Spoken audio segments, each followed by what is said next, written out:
Most of the time while here in Texas, I'm mostly taking care of my family or taking care of the animals that are part of my family's household. But when I'm not doing that, I'm spending a lot of time finishing up some old sketchbooks and making some zines. I had a lot of fun doing this, and it was good to have everything pieced together all into one book.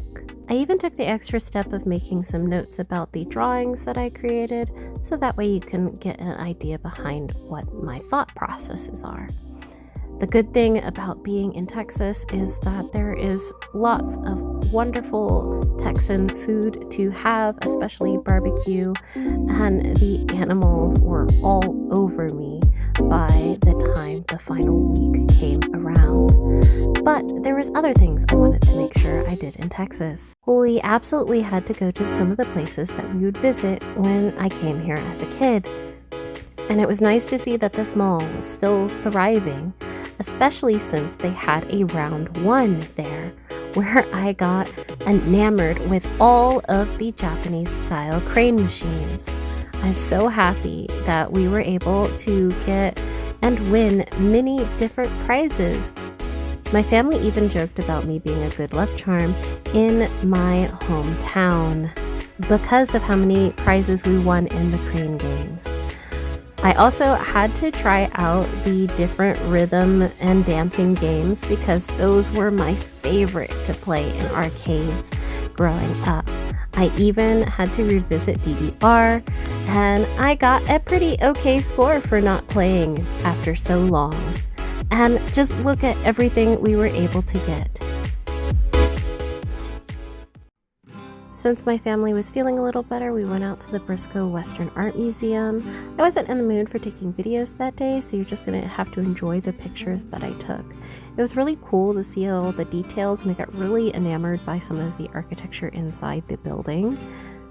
Looking at all the detail in the old Western things made me want to incorporate some of that into my Dungeons and Dragons and TTRPGs, especially the wagons. They were so cool, and I hope to take a moment and draw some of them later. And last but not least, we absolutely had to go to the Central Library in San Antonio, where Spy Kids was originally filmed for Spy Kids 2, I think, as their headquarters. It's a big, beautiful place that is lovingly called the Big Enchilada because of the red color that is used on the outside of the library. They even had this Under the Lens art exhibit that they were showing off different flowers, pollinator books, and just this absolutely beautiful artwork that I loved the details that they had in the artwork. They used Yupo paper and acrylic to create a lot of different interesting spots, and the artist also included different poems to go along with the artwork that they shared, and that was very fun.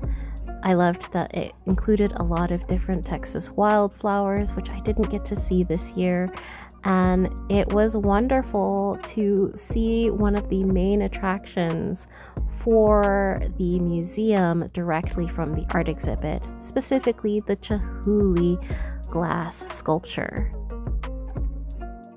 It is so massive that it's hard to really capture all of it in video for you, and I had to take video from every floor just to show you how big it was. There was a lovely surprise of a zine station in the library that I had to check out and explore the different zines that they had to look at. There was a lot of interesting techniques that people shared, and even a couple of free zines about the library that I had to take with me that I will definitely share a little bit with you later. Some of the styles of the zines really helped spark my imagination and gave me some ideas of what I could do with ink and watercolor and comics, as well as a hole punch where you can use the different cutouts and the different shapes to use it like a looking glass through to the next page. There was even a zine about the Big Enchilada itself. And I loved this cassette tape style zine that just was a conglomeration of a bunch of different books and pieces and articles all together into a tape. So it's like you're pulling out an old recorded VHS tape where you don't know what it's on there, but it looks interesting because it has random written notes on it. And the view from the library was immaculate. Sadly, I did have to say goodbye to everything as my trip had come to an end after a full month of being there. It was so wonderful to see everybody and be back, and I am so happy to be heading home.